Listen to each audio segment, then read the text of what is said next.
We have not yet made a decision, but the international norm against the use of chemical weapons needs to be kept in place, and nobody disputes, or hardly anybody disputes, that chemical weapons were used on a large scale in Syria against civilian populations.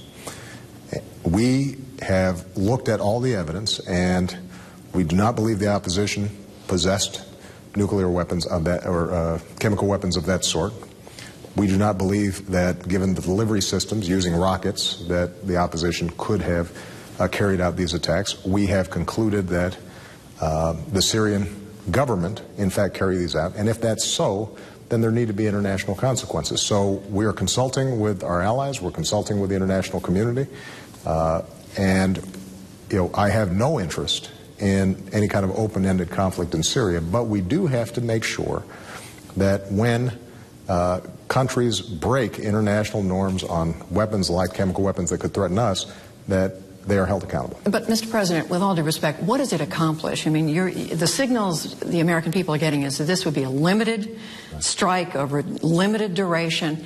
If it's not going to do that much harm to the Assad regime, what have you accomplished? What's changed? Again, I have not made a decision, but I think it's important that if, in fact, we make a choice to have repercussions for the use of chemical weapons, then the Assad regime, which is involved in a civil war, trying to protect itself, will have received a pretty strong signal that, in fact, it better not do it again.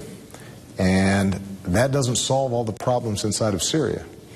And, it doesn't obviously end the death of innocent civilians inside of Syria.